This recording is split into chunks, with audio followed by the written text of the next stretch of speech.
Hi, my beautiful family. Welcome back to Mr. Peter Stories.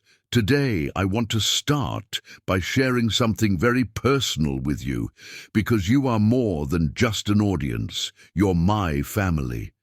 Let me begin with this powerful verse from the Bible. Trust in the Lord with all your heart, and do not lean on your own understanding. In all your ways acknowledge him, and he will make straight your paths. Proverbs 3:5-6. This verse is my anchor today because I've been feeling really upset. Yesterday I had a tough day, one of those days when life just seems overwhelming. My daughter, who recently gave birth to my grandson, had a heart issue, and I was busy at the hospital, worried about her. On top of that, I posted a story where I might have made some mistakes. To my surprise, some of my loyal family members left harsh comments like, "You are finished," "You're losing your grip," or "We are unsubscribing." I've always welcomed criticism. It helps me grow, but disrespect truly hurts. I want to remind you all that I'm only human. I can't be perfect 100 out of 100 times. Even multi-million-dollar Hollywood projects have flaws, yet they keep going. I sincerely apologize if I hurt or disappointed you in any way, but I want to ask for your understanding. Please don't leave this family. We've built something special together. I love and respect each one of you, and your support means the world to me. So, let's keep growing together. And now let's start today's story. Thank you for being here. The autumn wind whistled through the concrete canyons of Manhattan, sending golden leaves dancing across the rain-slicked streets. Laura Woolvart's heart raced as she sprinted down Fifth Avenue, her vintage leather portfolio clutched tightly against her chest. The morning sun caught the subtle copper highlights in her natural curls, which she'd carefully styled into a crown of intricate twists that morning, a small act of defiance against her stepmother's constant pressure to straighten her hair. At 25, Laura had already defied countless expectations.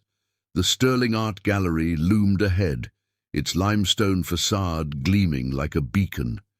5 years ago, she'd started here as part of the cleaning staff, arriving before dawn to polish the endless expanses of marble floors. Now, her employee badge read Junior Curator, though each promotion had come with twice the scrutiny her colleagues faced. Her phone buzzed, another message from Haley Matthews, her stepmother. Laura silenced it without looking. She already knew what it would say. Another thinly veiled criticism, another suggestion about finding a more suitable career. Another reminder that people like them needed to be practical. Laura had heard it all before, ever since her father's death left her under Haley's guardianship at 16. The gallery's massive bronze doors felt lighter than usual as Laura pushed through them, riding the wave of adrenaline from her rush to make it on time. The security guard, Glenn, gave her a knowing smile. "Cutting it close today, Ms. Woolvart." Traffic was a nightmare, Glenn. Did the Rothko pieces arrive for the modernist exhibition? Laura's voice carried the slight lilt of her early years in South Africa, where she'd lived until age 10. The accent emerged more strongly when she was excited or nervous. Today, she was both. "Arrived an hour ago. Mr. Henderson's been pacing like a caged lion waiting for you." Laura suppressed a groan. James Henderson, the gallery's director, had taken a chance hiring her as a curator. She couldn't afford to give him any reason to regret that decision. Her heels clicked against the marble as she hurried through the still empty gallery spaces, each footstep echoing off the soaring walls. The modern wing was her sanctuary, a space she'd fought hard to make her own. Her latest exhibition, Perspectives in Motion, had drawn record crowds and critical acclaim. Today's installation would be the crown jewel, if she could pull it off perfectly. She rounded the corner into Gallery 7 and froze. A man stood before her newest acquisition, completely absorbed in the massive canvas. Even from behind, everything about him screamed old money. The bespoke charcoal suit, the perfectly trimmed hair, the way he held himself as if the world had been arranged for his convenience. Laura's first instinct was to retreat. She'd had enough interactions with wealthy patrons to know how they typically reacted to a young black woman presuming to explain art to them. But this was her gallery, her exhibition, and she had work to do. She straightened her spine, channeling her father's voice. "Stand tall, my little lioness. The world will try to shrink you. Don't let it."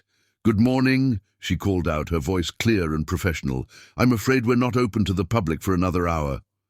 The man turned, and Laura felt the air leave her lungs. She'd seen his face before, splashed across business, magazines and real estate sections. Rob Key, 32, the wunderkind developer who was reshaping the Manhattan skyline. His latest project, a controversial arts district development, had been the talk of every gallery in the city. But the magazines hadn't captured his eyes, deep brown with flecks of gold, currently wide with something that looked like recognition. "You're Laura Vulvart," he said, his voice carrying a warmth that caught her off guard. "I read your piece in Art Forum about emerging African artists. Your analysis of contemporary diaspora influences was brilliant." Laura felt heat rise to her cheeks, even as her analytical mind kicked into high gear. What was Rob Key doing in her gallery before hours? Was this about the development project? Had Henderson arranged this without telling her? "I'm surprised you had time for art criticism between building skyscrapers, Mr. Key," she replied, moving closer to the painting. Up close, she could smell his cologne, something subtle and expensive that made her think of cedar forests. He laughed, a genuine sound that echoed through the empty gallery. "Please call me Rob, and you'd be surprised what I read at 3 a.m. when I can't sleep, but I'm here because of this piece." He gestured to the canvas before them. "There's something about the way you've positioned it, the lighting, the angle. It's like seeing it for the first time, even though I've viewed this painting a dozen times before." Laura felt her professional passion override her caution. "That's exactly what I was aiming for. The conventional wisdom is to hang Rothkos in isolation, but I thought by creating this sightline from the entrance, playing with the natural light from the skylight." She caught herself starting to ramble and bit her lip, but Rob was nodding enthusiastically, his eyes alight with genuine interest. "It changes the whole conversation about space and perception. It's genius." He turned to face her fully. "Would you have coffee with me? I'd love to hear more about your vision for this space." Warning bells rang in Laura's head. Men like Rob Key didn't just appear in empty galleries to discuss art theory with junior curators. Her stepmother's voice echoed in her mind, reminding her of all the ways the world was waiting to take advantage of her dreams. But there was something in his expression, an earnestness that seemed at odds with his powerful persona. Before she could respond, the gallery's silence was shattered by the arrival of the installation team, their voices bouncing off the high ceilings as they wheeled in crates containing the rest of the exhibition pieces.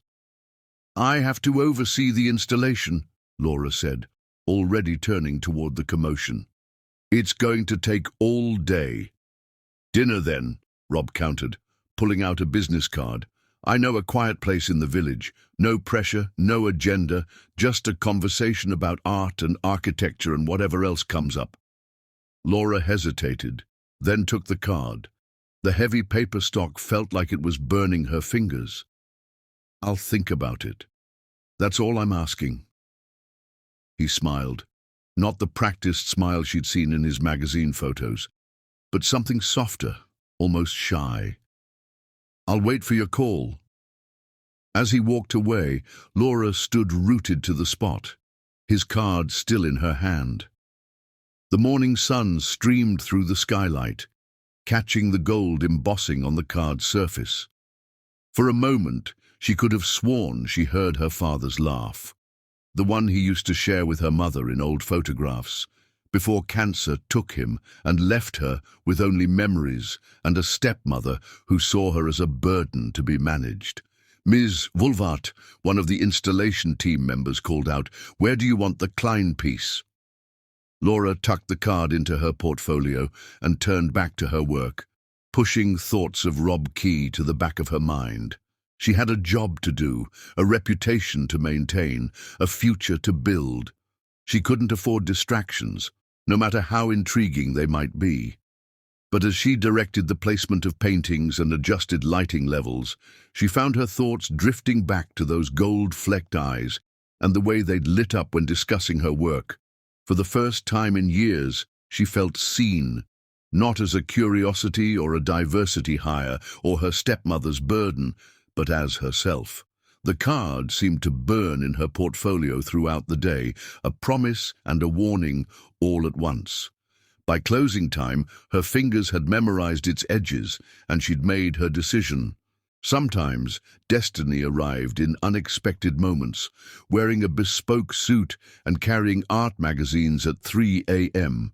Little did Laura know, as she finally pulled out her phone to dial the number embossed in gold, that this single choice would set in motion events that would shake Manhattan's social foundations to their core, challenge everything she thought she knew about love and family, and ultimately test her strength in ways she could never have imagined. Chapter 2.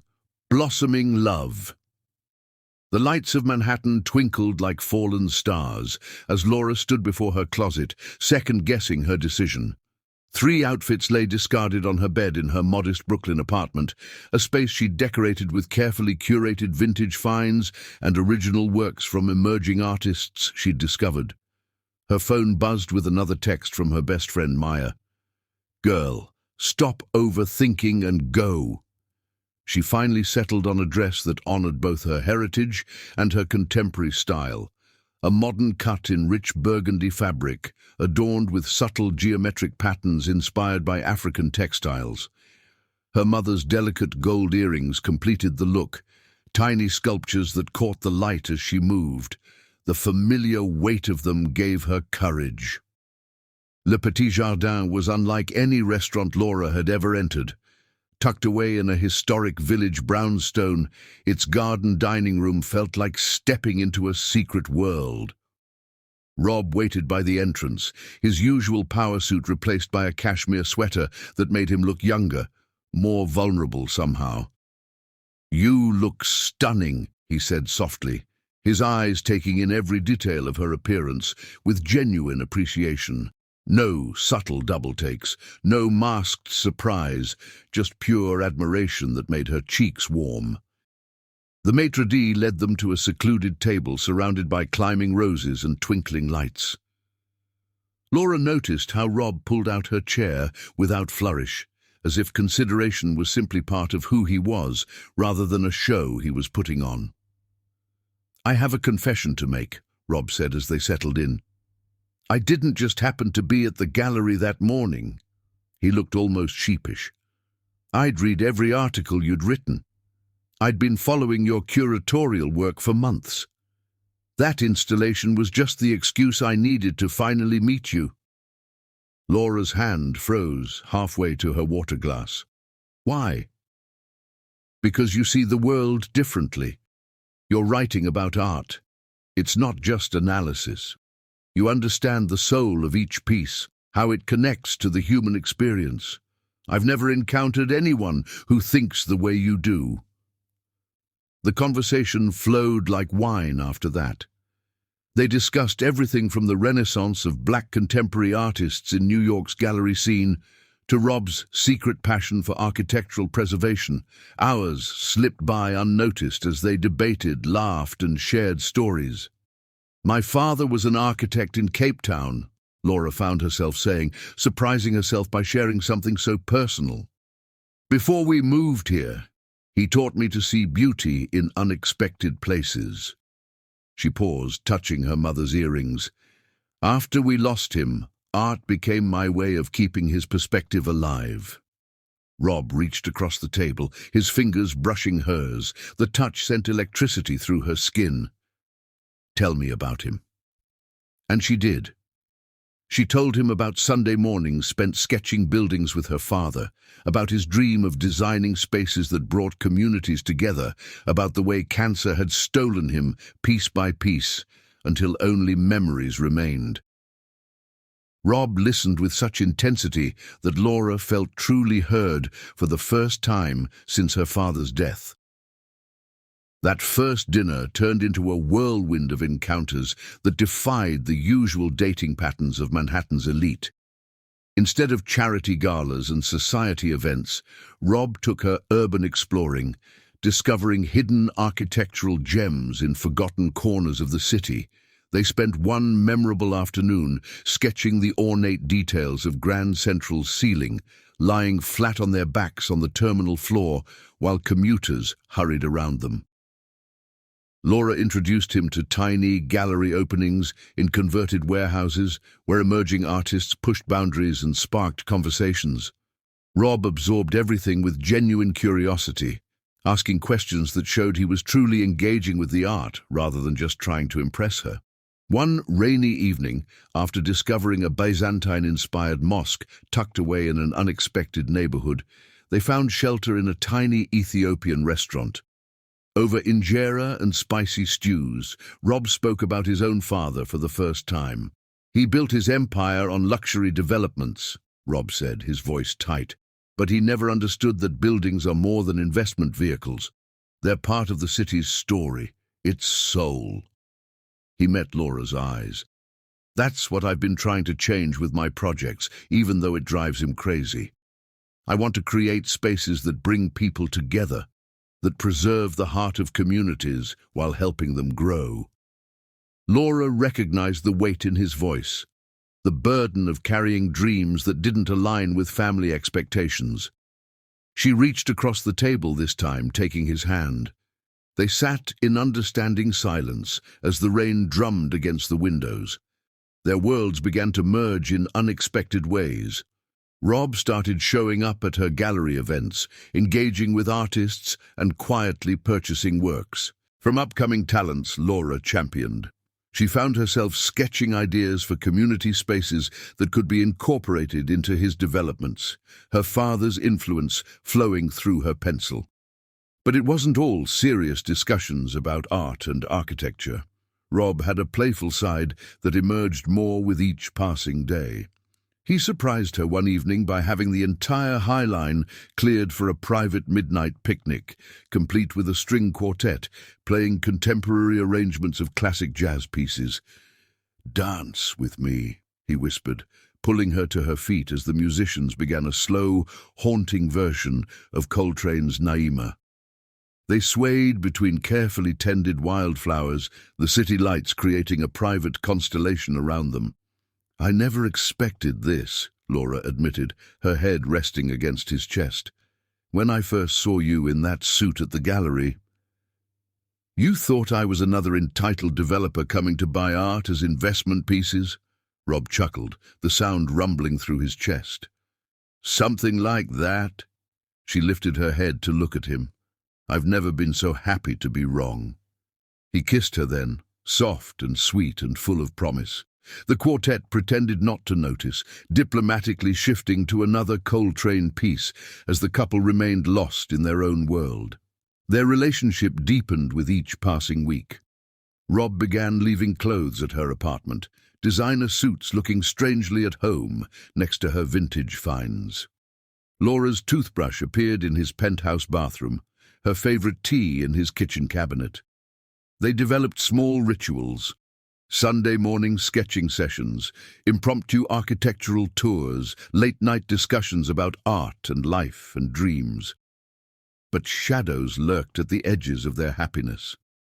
Laura noticed the whispers that followed them at high-profile gallery openings, the subtle way some of Rob's business associates' smiles didn't reach their eyes when he introduced her. She caught glimpses of disapproving looks from elegant women at charity functions, heard the barely concealed surprise in their voices when they discovered she was a curator rather than an artist. Rob seemed oblivious to these undercurrents, or perhaps he simply didn't care. He proudly introduced her as the brilliant curator who's revolutionizing how we experience art, his arm warm and secure around her waist. When an elderly board member at a museum fundraiser made a pointed comment about traditional values, Rob's response was sharp and immediate, leaving no doubt about where he stood. The real storm clouds gathered quietly, building tension like a summer thunderhead. Laura's stepmother, Haley, began showing up unannounced at the gallery, her concerns about reputation and knowing one's place barely masking deeper prejudices. Rob's father, Theodore, started appearing in the society pages with quotes about maintaining family legacy and responsible succession planning. But wrapped in the cocoon of their growing love, Laura and Rob remained focused on building their shared vision. They spent countless hours in his home office, spreading out plans for his latest development project.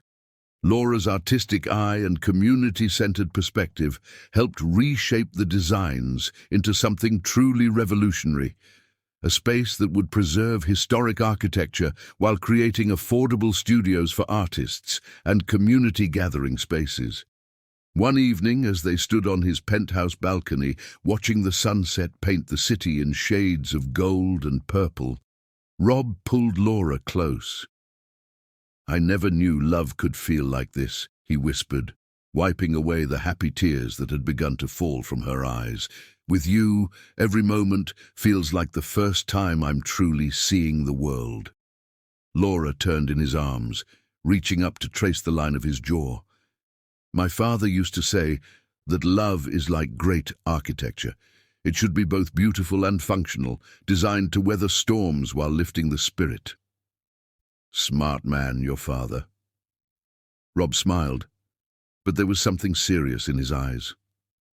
"Laura, His phone buzzed, interrupting the moment. Laura saw his father's name on the screen and felt Rob tense against her. He silenced the call, but the spell was broken. Reality had intruded on their private paradise, a reminder that their love story existed in a world of complicated family dynamics and societal expectations. As they held each other under the darkening sky, Laura couldn't shake the feeling that they were standing on the edge of something momentous. Their love had grown into something profound and unshakable, but forces were gathering that would test its strength to the breaking point. In the coming weeks, their faith in each other would be challenged in ways neither could imagine. The whispers would grow into shouts, the disapproving looks would transform into active opposition, and their dream of building something beautiful together would be threatened by those who claimed to have their best interests at heart. But for now, in the gentle embrace of the evening, they simply held each other. The city stretched out before them like a sea of possibilities, and their love felt strong enough to weather any storm. They couldn't know that the true test of their bond was just beginning, or that their story would soon become a battlefield in a war between love and prejudice, tradition and progress, fear and hope. Chapter 3. Storm clouds gather. The first strike came on a pristine spring morning. Laura stood in her gallery space, adjusting the lighting for her groundbreaking exhibition, Voices of the Diaspora, when Maya burst through the door, tablet in hand, her braids swinging with urgency. "You need to see this," Maya said, thrusting the tablet forward. The headline blazed across the screen of the New York Social Register's website. "Key heirs' new romance, a calculated career move." Below it, a photo of Laura and Rob at their private Highline dinner, clearly taken with a long-range lens, made their intimate moment look staged and orchestrated. Laura's hands trembled as she scrolled through the article.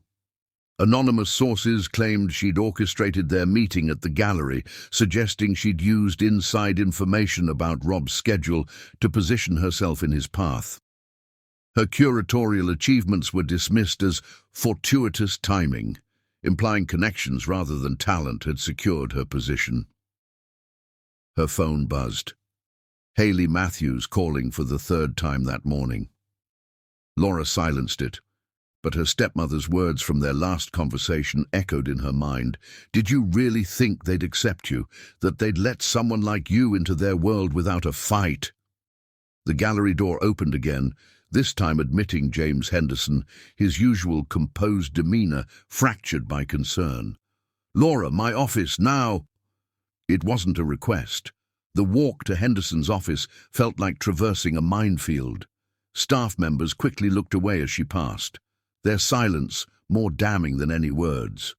Only Glenn, the security guard, met her eyes with unwavering support. Henderson's office, usually a sanctuary of calm with its view of the park, felt suffocating. He sat heavily behind his massive desk, laying out 3 separate newspapers. Each featured variations of the same story, each more damaging than the last.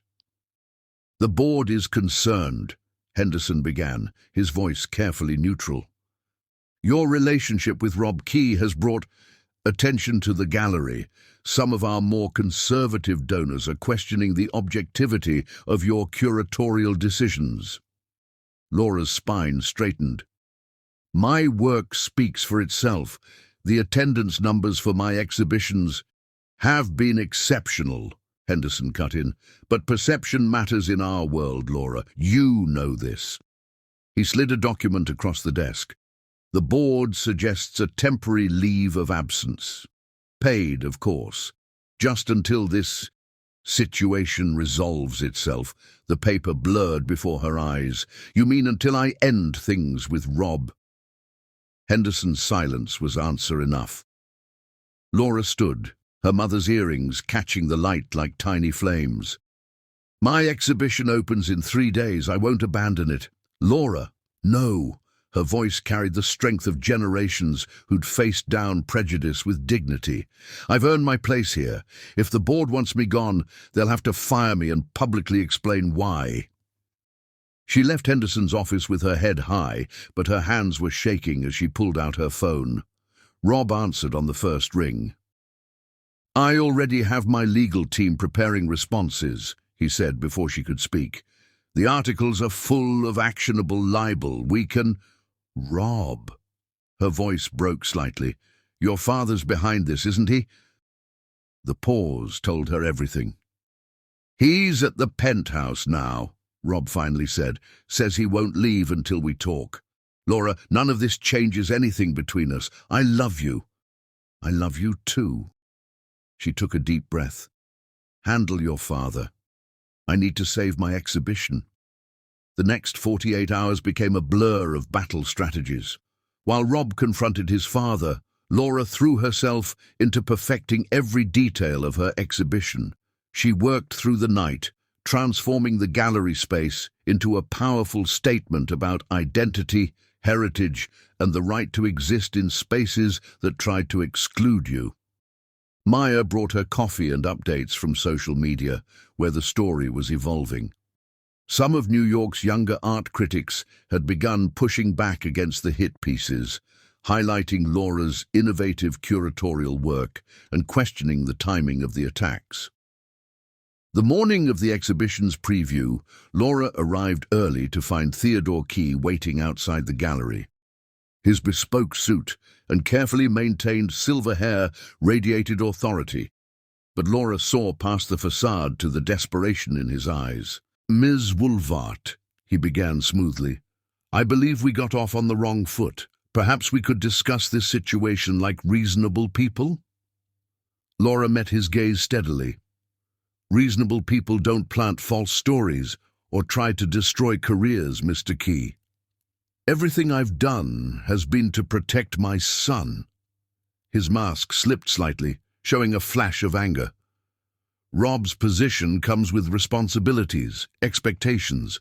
Surely you understand that your relationship complicates things unnecessarily. The only thing complicated here is your prejudice." Laura moved to step past him, but his next words froze her in place. "The Sterling Gallery's endowment includes significant contributions from key family foundations," he said softly. "Contributions that could be redirected if the gallery continues to employ curators who generate controversial publicity." Laura turned slowly. Are you threatening my entire institution because your son loves me? I'm offering you a choice, a generous relocation package, a curator position at any gallery outside New York. His smile didn't reach his eyes. Think of your career, Ms. Woolvart. There are other cities, other opportunities. But only one Rob. Laura's laugh held no humor. You really don't know your son at all, do you? She pushed past him into the gallery, but his words followed her like poison. The threat to the gallery's funding wasn't empty. She'd seen the donor lists, knew how much influence the Key family wielded in New York's art world. Her phone buzzed with a text from Rob. Father missing. What did he do? Before she could respond, Haley Matthews swept into the gallery like an avenging angel, designer heels clicking against marble floors. I tried to warn you, she announced without preamble. Now look at the mess you've made. I'm working, Haley. Laura continued adjusting a spotlight, refusing to engage. The Keys called me. Haley's voice dripped with satisfaction. They understand our concerns about this relationship. They've offered to help us intervene. Laura's hand stilled on the lighting control. Our concerns. You've been working with them. Someone had to protect you from your own naivety. Haley moved closer, lowering her voice. Did you really think they'd let their heir throw away generations of carefully cultivated connections for a girl from Brooklyn? Love doesn't conquer all, Laura. Not in their world. The spotlight slipped, sending harsh light across the gallery. Laura watched it illuminate her carefully curated exhibition, pieces that spoke of resilience, of claiming space, of refusing to be erased. You're right, Laura said quietly, turning to face her stepmother. Love doesn't conquer all, but it gives you the strength to fight. She gestured to the artwork surrounding them. Every piece in this room tells a story of someone who refused to stay in the box society built for them. I've spent my whole career amplifying those voices. Did you really think I wouldn't recognize my own story when it became part of that narrative? Haley's carefully maintained composure cracked. You ungrateful Ms. Matthews. Rob's voice cut through the tension like a blade. He stood in the gallery entrance, his usual polished appearance showing signs of strain. I believe you were just leaving. The look Haley gave him could have frozen flame. This isn't over. No, Rob agreed, moving to stand beside Laura. It's not, but the next move is ours. After Haley's sharp exit, Laura sank into Rob's embrace, letting his strength support her for a moment. Your father offered to buy me off, she murmured against his chest. I know. He tried the same strategy with his lawyers this morning. Rob's arms tightened around her. I've already transferred control of my personal assets to protected accounts. He can't touch the projects we've been working on together. Laura pulled back to look at him. Rob, the gallery's funding is secure. I made some calls. The Modern Arts Coalition is prepared to replace any withdrawn donations, no strings attached. He smiled slightly. Apparently, they've been looking for an excuse to break the Key family's influence over New York's art scene for years. A small laugh escaped Laura, half sob and half triumph. We're really doing this? Taking on both our families, the social structure of New York, all of it? Together. Rob's voice held absolute certainty. But Laura, it's going to get worse before it gets better. Father doesn't give up easily, and now that Haley's allied with him, let them come, Laura said, drawing strength from the artwork surrounding them, pieces that spoke of survival, of love, of the power of standing your ground. We have something they don't understand. What's that? The truth. She squared her shoulders. Now help me finish setting up. The preview starts in 2 hours, and every piece needs to be perfect. As they worked side by side, adjusting lights and tweaking placements, neither noticed the figure watching from the street. phone held steady as it documented their every move. In a tasteful office across town, Theodore Key viewed the surveillance feed and smiled. Phase 1 of destroying his son's unsuitable romance had failed, but he had always excelled at playing the long game. He opened his desk drawer, removing a thick file labeled Vulvart L. Inside, carefully collected evidence waited to be deployed, some real, some manufactured, all devastating. By the time he was done, no gallery in New York would risk their reputation by associating with Laura. The storm wasn't gathering anymore. It was about to break. Chapter 4. Desperate Measures. The sound of a camera shutter whispered through the pre-dawn quiet. Laura froze at her apartment window, morning coffee halfway to her lips. There, again, the subtle click coming from somewhere across the street. Her hand trembled as she set down the cup, coffee sloshing over the rim.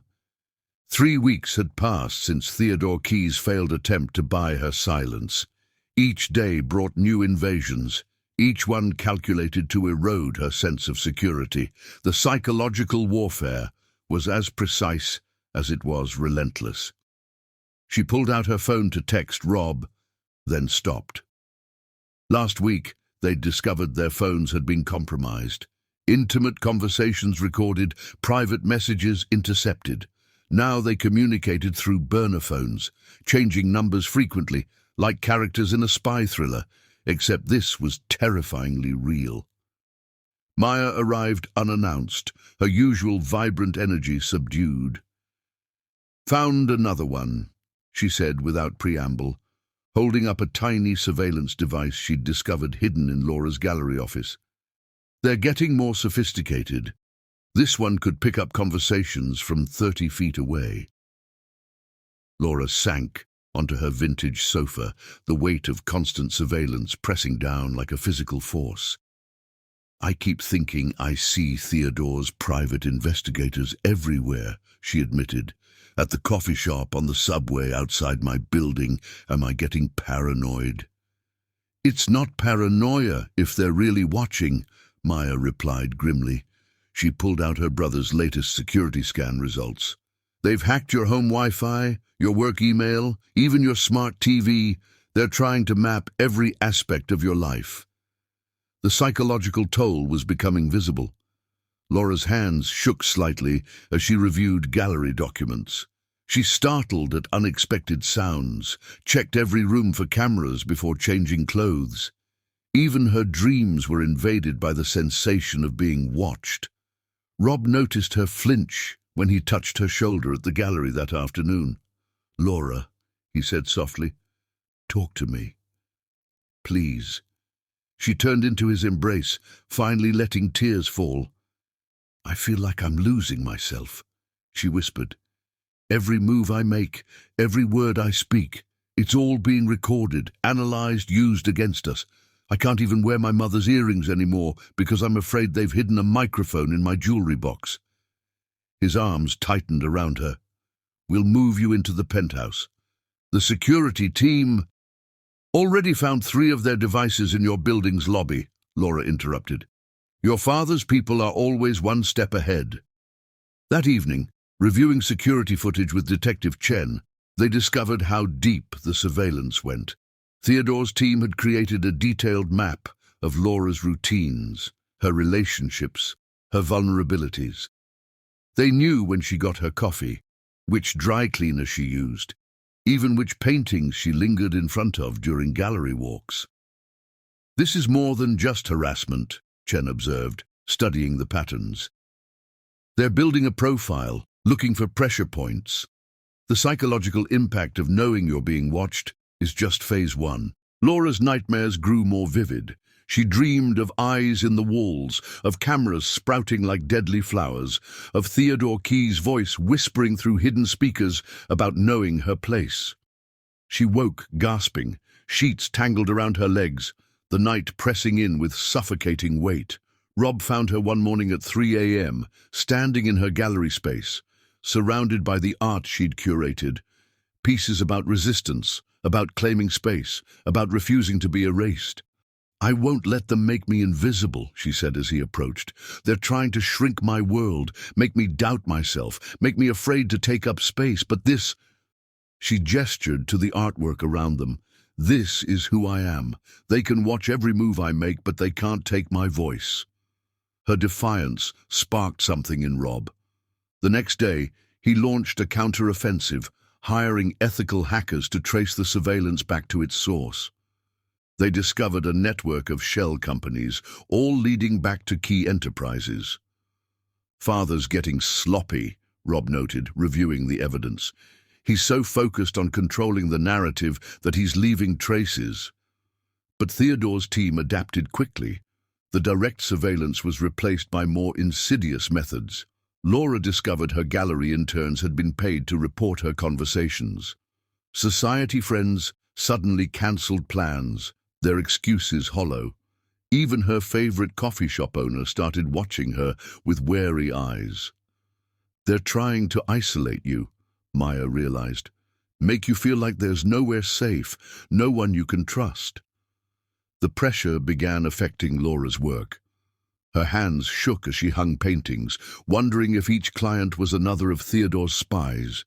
She found herself second-guessing every decision, every interaction haunted by the knowledge that unseen eyes were judging, recording, waiting for her to break. One afternoon, she found Hayley Matthews in her office, examining a surveillance device with calculated interest. "It doesn't have to be this way," her stepmother said smoothly. "Just step away from Rob. Let things return to normal." "Normal?" Laura's laugh held no humor. "You mean go back to knowing my place? To making myself small enough for people like you and Theodore to feel comfortable?" "We're trying to protect you both," Hayley insisted. "This relationship can only end in pain."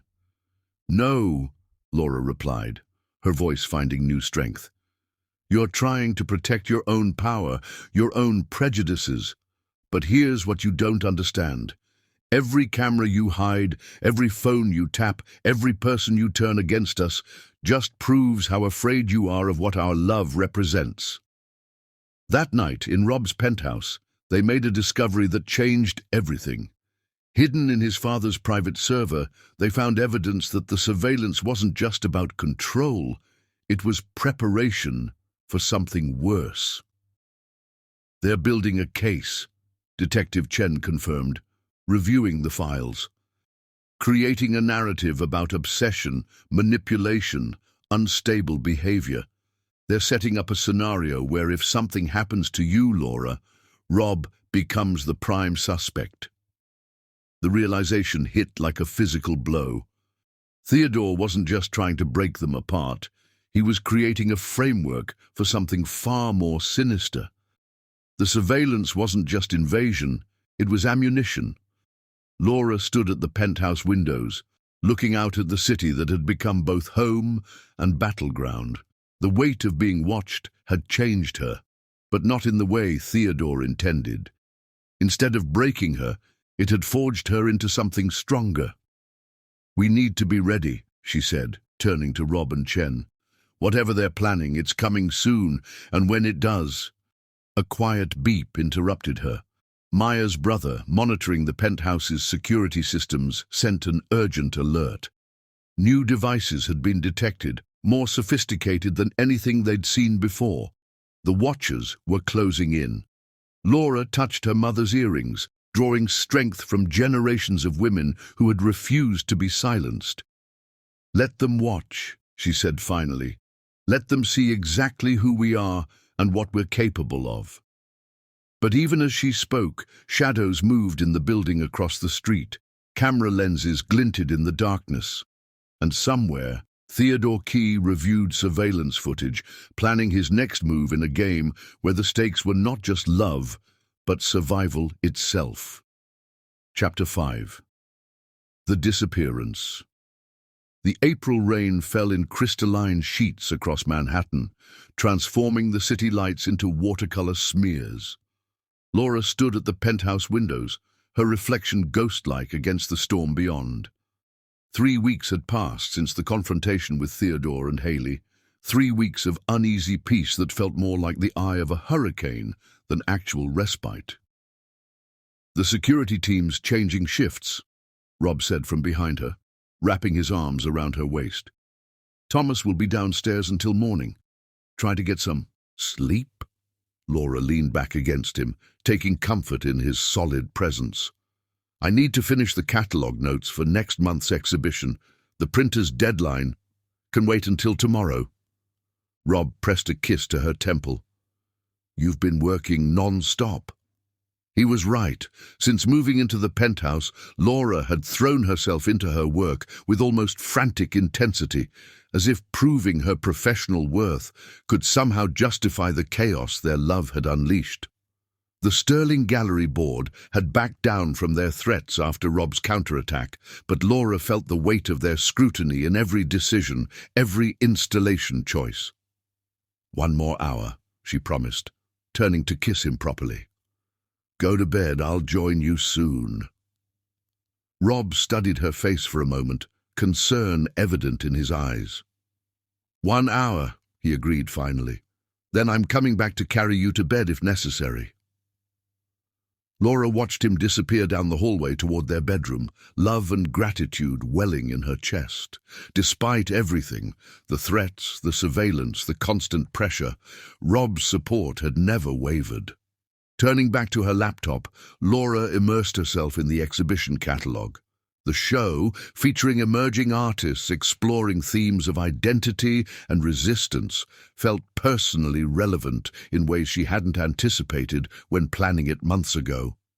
The storm intensified, rain drumming against the windows like urgent fingers. Laura was so focused on her work that she almost missed the first sign something was wrong. A subtle shift in the air pressure, as if a door had opened somewhere in the apartment. She looked up, listening.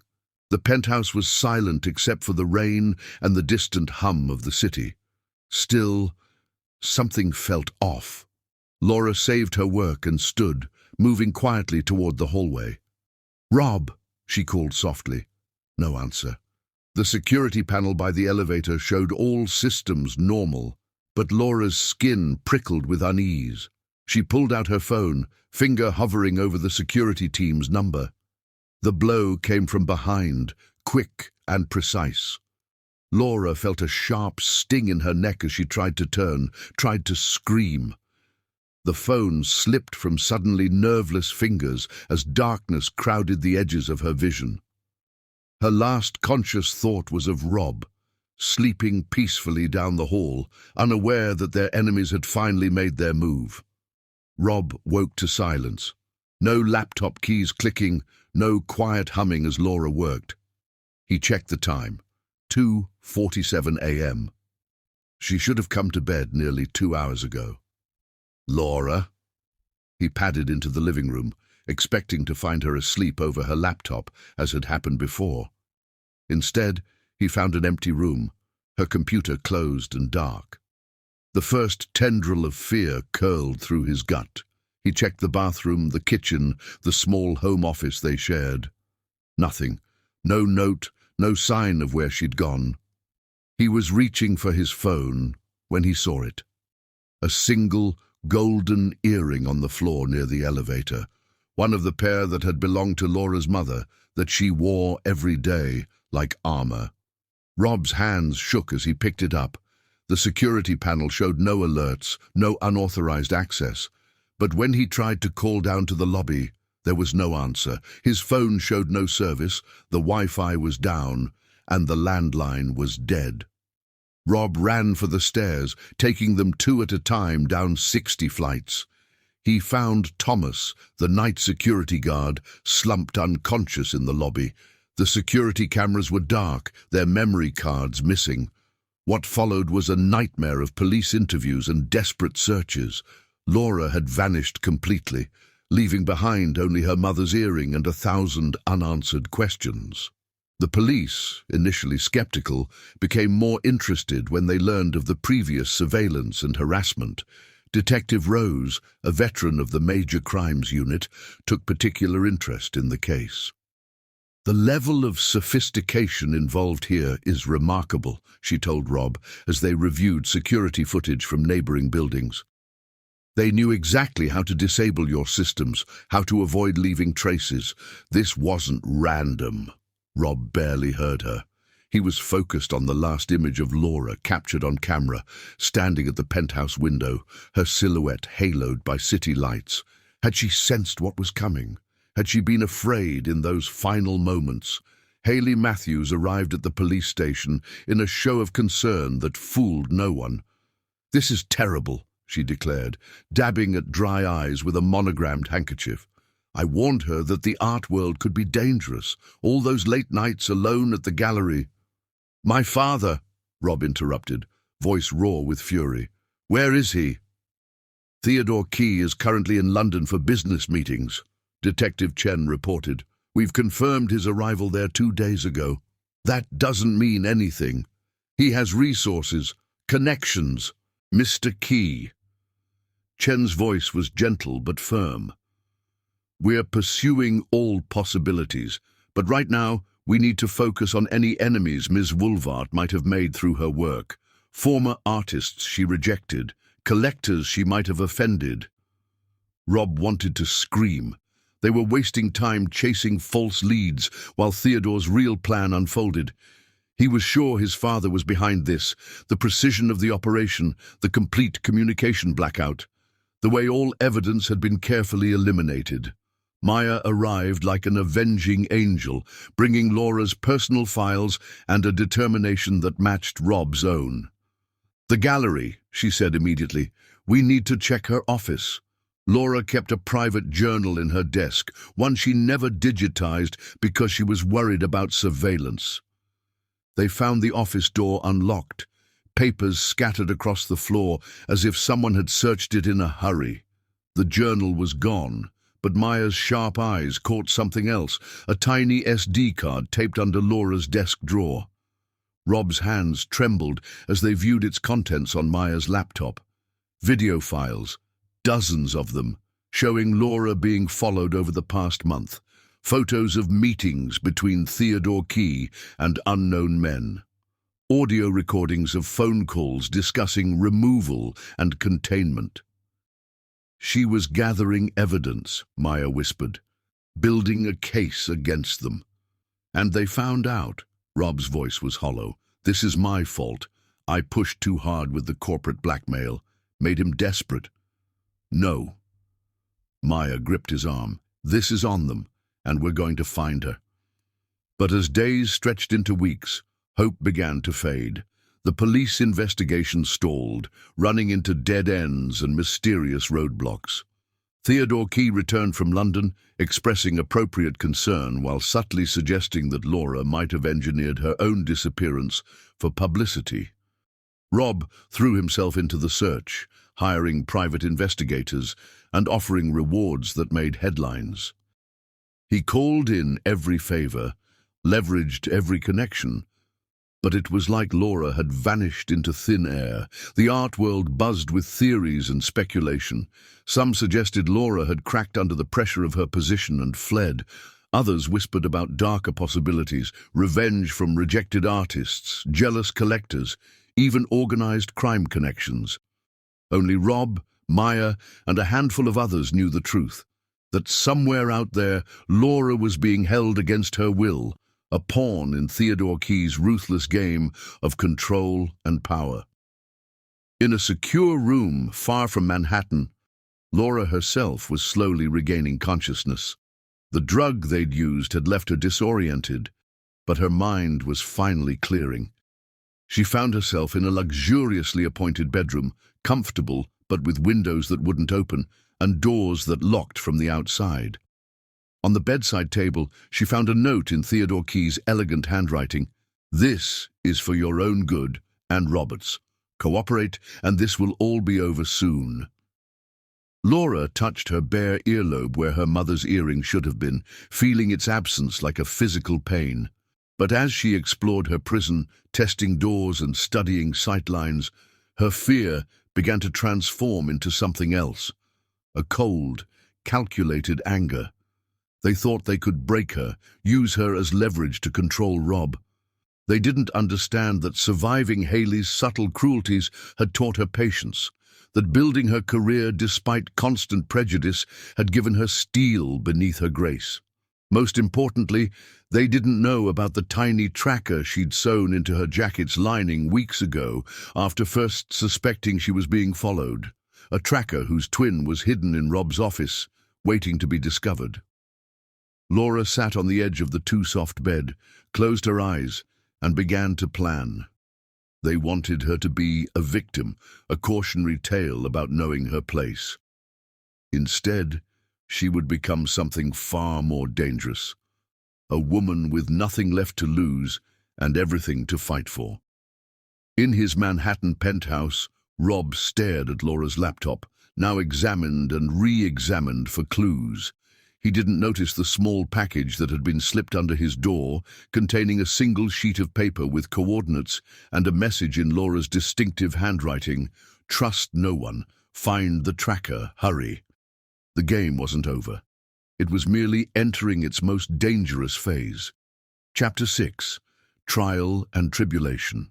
The Manhattan Criminal Court loomed against a slate-grey sky, its limestone facade a testament to justice that often favored the powerful. Rob straightened his tie, ignoring the barrage of camera flashes as he climbed the steps. 8 weeks had passed since Laura's disappearance, and today he would face the charges that Theodore Key had masterfully orchestrated against him. Detective Chen caught his arm just before he reached the doors. "They've rushed this to trial," she muttered, her usually composed features tight, with concern. "Someone's pulling strings to fast-track the proceedings." "My father's work," Rob replied grimly. "He wants this over before—" He stopped himself, but Chen's sharp eyes narrowed. "Before what, Mr. Key? What aren't you telling me?" Rob thought of the tracker hidden in his office, of the coordinates that had led nowhere, of Maya's increasingly complex web of conspiracy theories. But he couldn't risk sharing their suspicions, not when they still didn't know who to trust. Inside the courtroom, Judge Marizanne Mooney presided with an air of contained fury. She was known for her zero-tolerance policy toward corruption, and the case before her reeked of manipulation. The prosecution had painted Rob as an obsessive stalker who had orchestrated Laura's disappearance when she tried to end their relationship. The evidence seemed overwhelming. Doctored security footage showing Rob arguing with Laura, manufactured emails suggesting a pattern of controlling behavior, even witnesses who claimed to have seen him threatening her at gallery events. Theodore Key had spent weeks building this elaborate fiction, using his connections to create a perfect trap. "The prosecution calls Haley Matthews," announced District Attorney Wilson, a man whose political ambitions were well known and whose campaigns had been generously funded by Key Enterprises. Haley took the stand in elegant mourning clothes, every inch the grieving stepmother. "I saw the signs," she testified, dabbing at her eyes. "Laura was afraid, but she wouldn't admit it. She said Rob would ruin her career if she left him." Rob's attorney, Jessica Patel, rose for cross-examination. She was young for a defense lawyer, but her reputation for dismantling carefully constructed lies had made her Rob's first choice. "Ms. Matthews," Jessica began, her voice deceptively gentle, "could you explain why you met with Theodore Key 17 times in the month before Laura's disappearance?" Haley's composure flickered. "Mr. Key was concerned about his son's welfare, and these concerns led you to hire private investigators to follow Laura, to install surveillance equipment in her apartment." "Objection!" D.A. Wilson shot to his feet. "Counsel is making unfounded accusations." "Overruled," Judge Mooney interjected, "but tread carefully, Ms. Patel." Jessica produced a series of photographs. Haley meeting with known surveillance experts, Theodore Key entering Laura's building late at night, bank transfers to shell companies known for corporate espionage. "Ms. Matthews," Jessica continued, "would you care to explain these?" Before Haley could respond, A commotion erupted at the courtroom doors. Maya burst in, ignoring the bailiff's attempts to stop her. "Your Honor," she called out, "new evidence has just—" "Order!" Judge Mooney's gavel crashed down. "Young woman, this is highly irregular. The tracker!" Maya held up her phone. "It's active again. We know where Laura is." The courtroom erupted in chaos. Rob started toward Maya, but bailiffs blocked his path. Detective Chen was already on her phone, barking orders. Through it all, Rob noticed his father slip quietly from the gallery, phone in hand. Judge Mooney's voice cut through the pandemonium. "Clear the court. We will reconvene tomorrow morning." Her eyes met Rob's. "Mr. Key, I suggest you and your counsel make good use of this recess." Outside, Maya pulled Rob and Jessica into an alcove, away from the press. "The signal's coming from a property in the Berkshires," she whispered. "An old estate owned by—" "A Key family shell corporation," Rob finished. "I know it. Father used it for discreet business meetings when I was growing up." Jessica's fingers flew over her tablet. "I can have a search warrant within the hour. Detective Chen—" "No," Rob's voice was firm.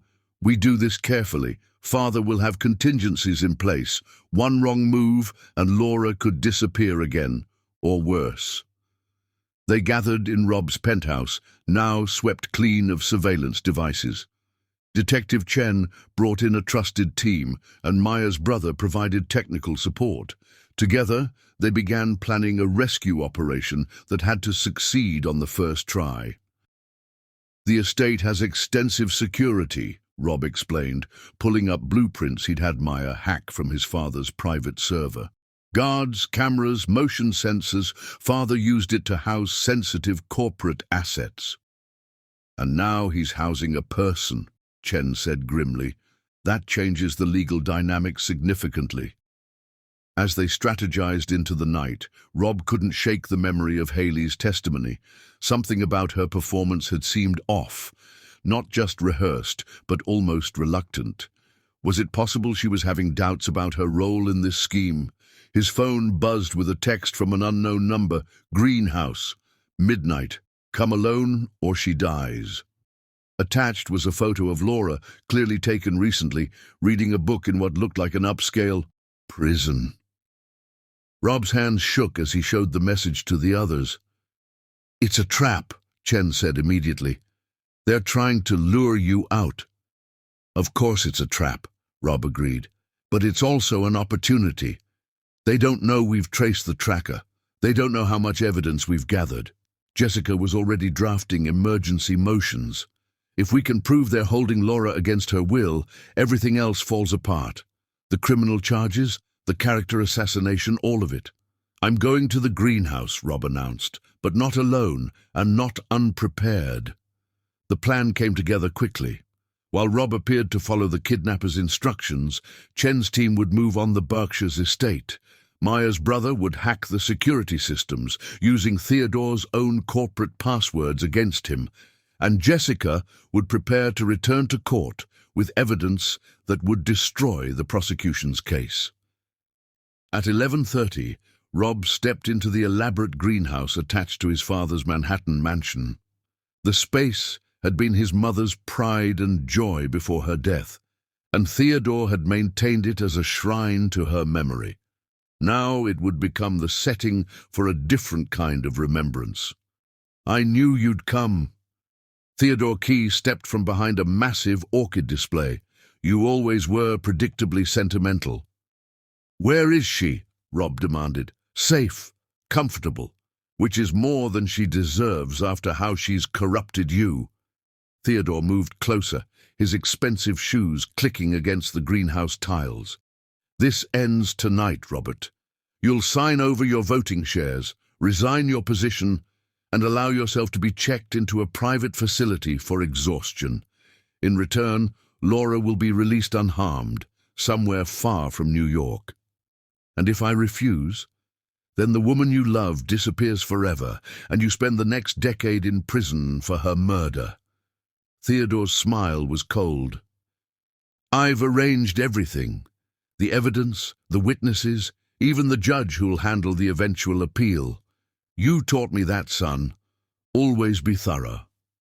What Theodore didn't know was that every word was being recorded, transmitted to multiple secure locations. That Detective Chen's team was already breaching the Berkshires' estate. That Laura, brilliant and resourceful, had spent weeks gathering evidence of her own captivity. But most importantly, Theodore didn't know about the figure silently approaching behind him. Hayley Matthews, her face set with determination, holding her phone up to capture every damning word. The greenhouse exploded with activity. Police officers emerged from hiding places behind exotic plants. Theodore's face contorted with fury as he realized his perfect plan was unraveling. "You've destroyed everything," he snarled at Rob. "Our legacy, our family name." "No, father," Rob interrupted. "You did that yourself. Every illegal action, every manipulated piece of evidence, every attempt to control through fear and power, it was all you." As Theodore was led away in handcuffs, Rob's phone lit up with a message from Chen. "Estate secured, Laura safe, coming home." The next morning, the courtroom was packed beyond capacity. Judge Mooney sat stone-faced as she reviewed the new evidence, recordings of Theodore's confession, documentation of Laura's captivity, witness statements from estate staff who'd been paid to keep her imprisoned. But the most damaging testimony came from Hayley Matthews. She returned to the stand, this time speaking truth instead of scripted lies. She detailed how Theodore had manipulated her, playing on her prejudices and fears to turn her against her own stepdaughter. "I was wrong," Hayley admitted, looking directly at Rob. "About everything. About you, about Laura, about what makes a person worthy of love and respect." Laura sat in the gallery, her head held high, wearing both of her mother's earrings again. Despite weeks of captivity, she radiated strength and dignity. When Judge Mooney dismissed all charges against Rob, Laura's smile lit up the courtroom. Outside on the courthouse steps, as reporters clamored for statements, Rob pulled Laura close. "I thought I'd lost you," he whispered. "Never," she replied, her voice fierce. "They never understood. Trying to break us only made us stronger." Above them, the grey sky finally broke, letting through beams of sunlight that felt like a promise of better days ahead. But both Rob and Laura knew this was just one battle won in a longer war against prejudice and power. They had exposed the darkness lurking behind polite society's masks, and there would be consequences. Yet as they faced the cameras together, their hands clasped tightly, they were ready for whatever came next. They had faced the worst their families and society could throw at them, and emerged stronger, their love tested and proven in ways that left no room for doubt. Theodore Key might have lost his freedom, but he had given them something invaluable in return, the certainty that their love could withstand any storm, overcome any obstacle, and emerge triumphant against all odds. Chapter 7. Truth Prevails. The morning sun streamed through the Sterling Gallery's skylights, casting prismatic patterns across the marble floors. Laura stood in the center of the main exhibition space, surrounded by the partially installed works for her newest show, Unbound, Breaking Chains of Prejudice Through Art. Each piece had been carefully chosen to tell a story of resistance, resilience, and triumph over systemic oppression. 3 months had passed since the dramatic courtroom confrontation. Theodore Key's empire was crumbling under federal investigation, his carefully constructed world of privilege and power exposed as a house of cards built on corruption and prejudice. He awaited trial on multiple charges, including kidnapping, conspiracy, and corporate fraud. "The lighting needs to be adjusted 3 degrees west," Laura called out to her installation team. Her voice carried the same quiet authority it always had, but now there was an added layer of steel beneath the velvet, the kind of strength that came from surviving attempts to break you. Maya appeared at her side, tablet in hand. The Times wants an exclusive interview about the exhibition. They're particularly interested in how your personal experience influenced the curation. Laura considered this as she moved to adjust a sculpture's position. The piece, a powerful work by an emerging artist from South Africa, featured broken chains transformed into blooming flowers. Set it up, she decided, but make it clear. This isn't about me. It's about every voice that's been silenced, every dream that's been dismissed, every person who's been told they don't belong in spaces like this. The gallery had undergone its own transformation. After the truth about Theodore's manipulation came to light, the board had been forced to confront its own biases.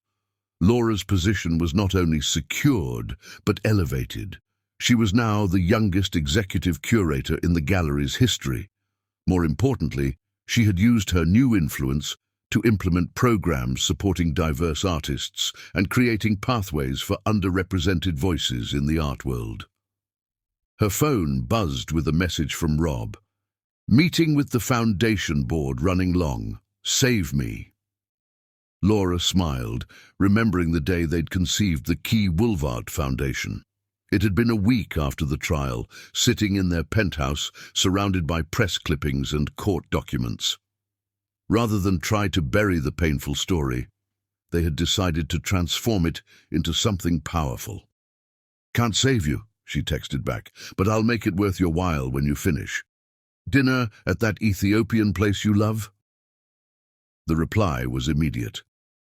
"Now I'll definitely hurry."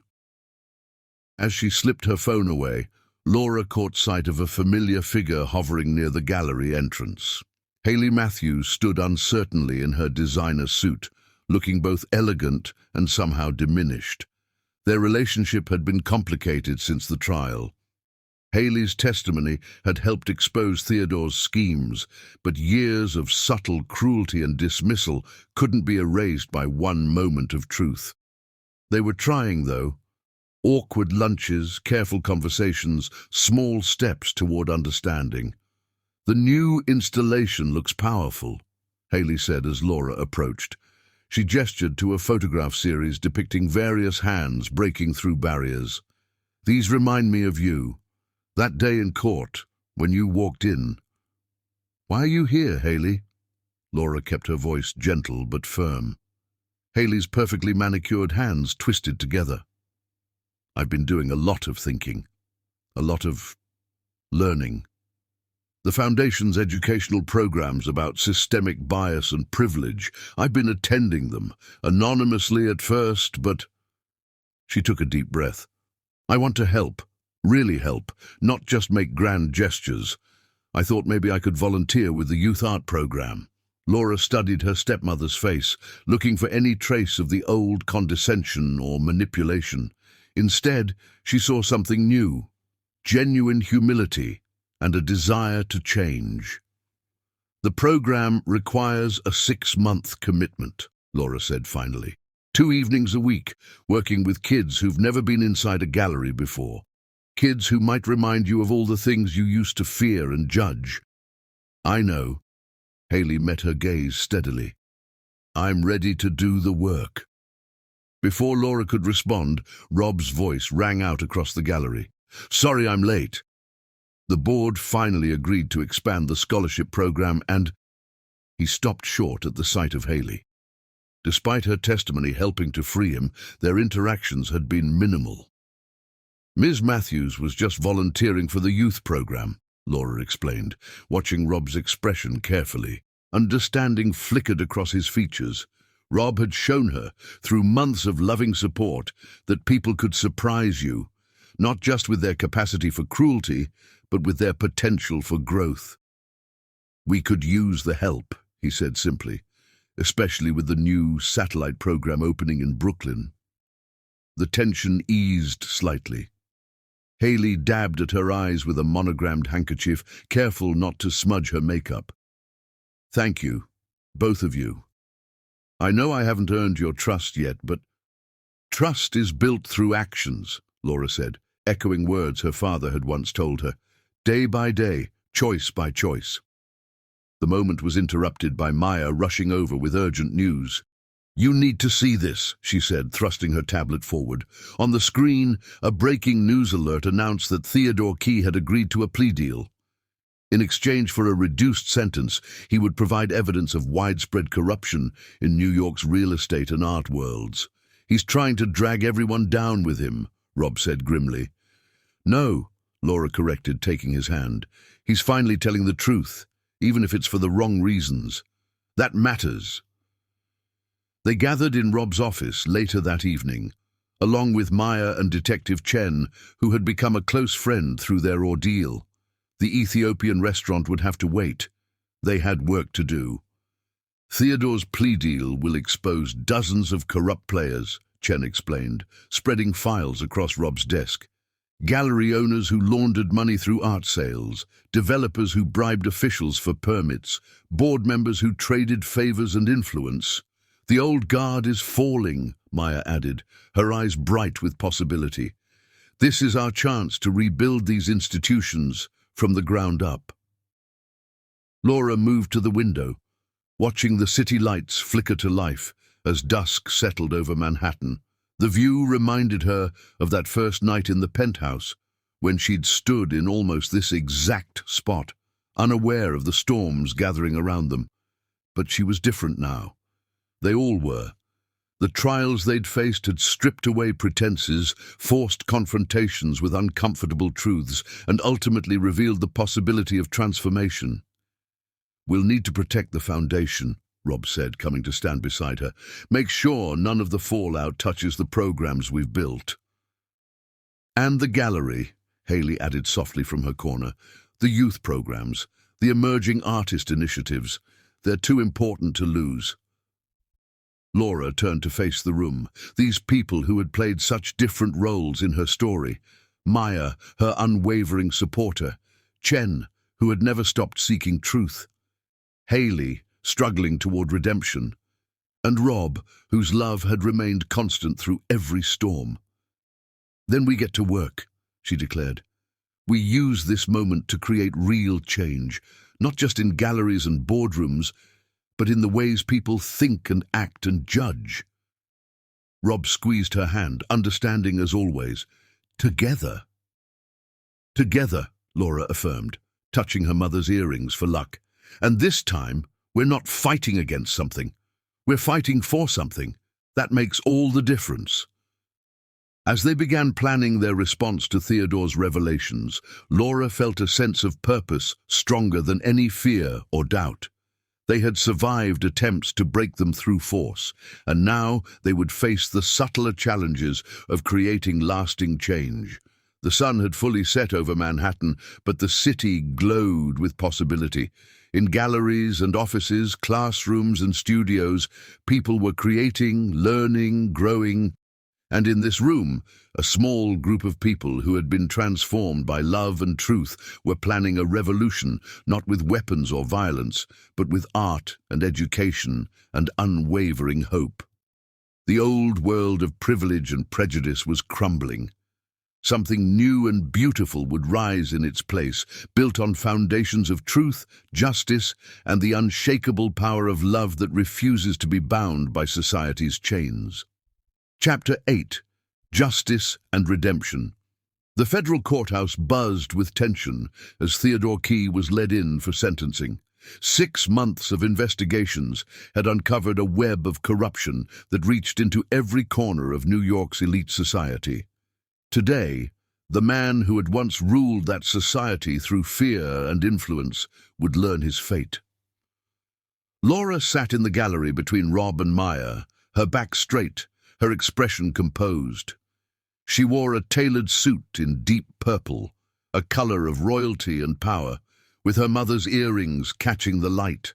The press had dubbed her the art world's champion of change, after her testimony helped expose decades of discrimination and backdoor dealings in New York's prestigious galleries.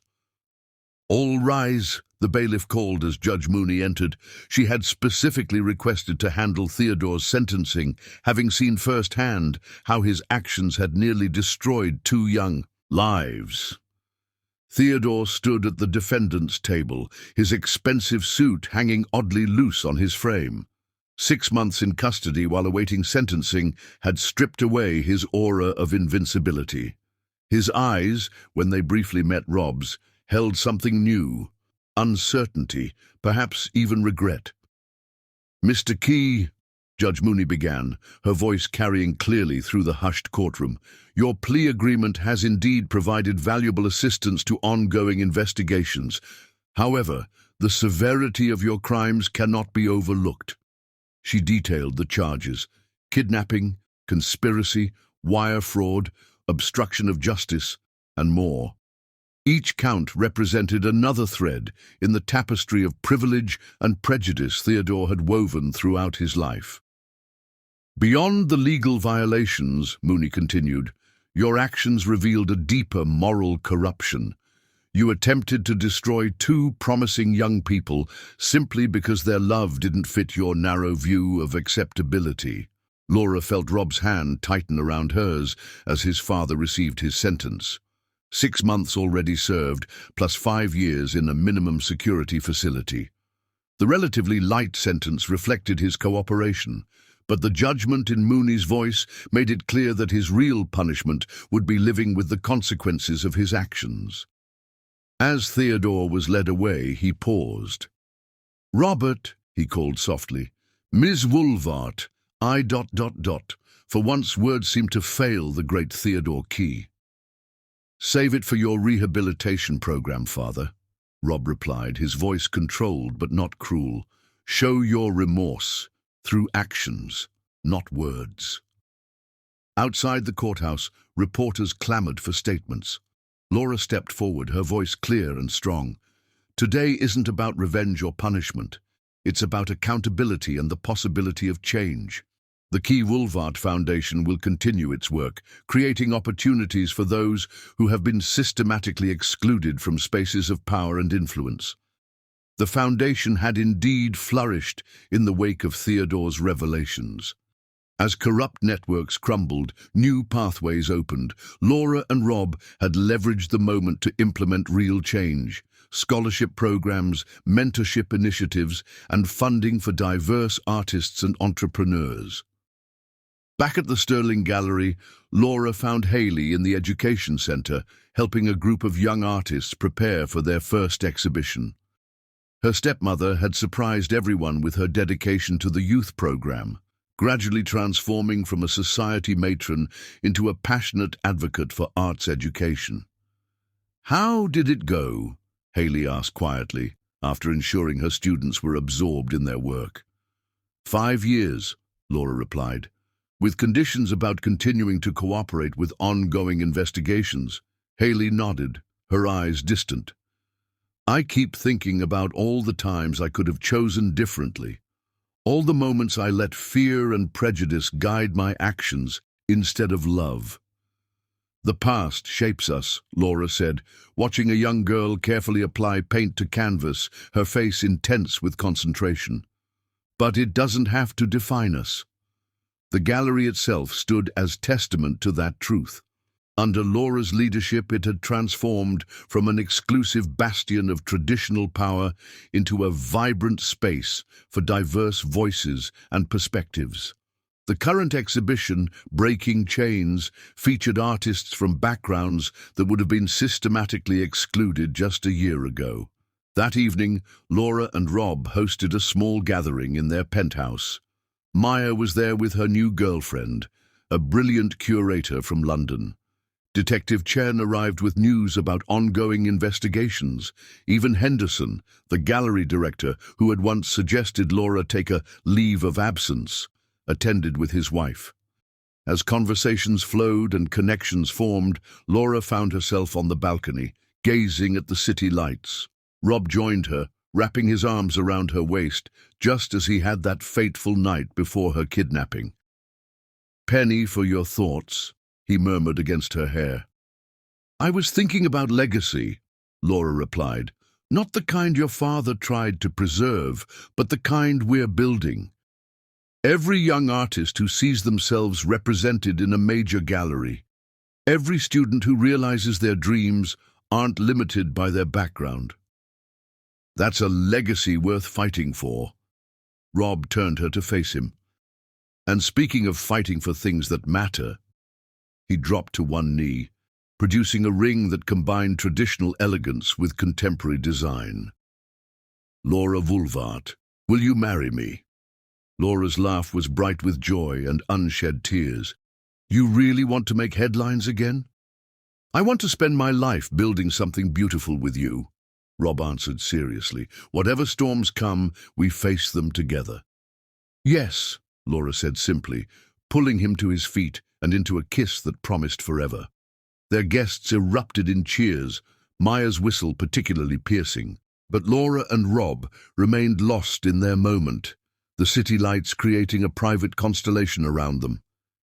Later, after their friends had gone and the night was quiet, they sat together planning their future.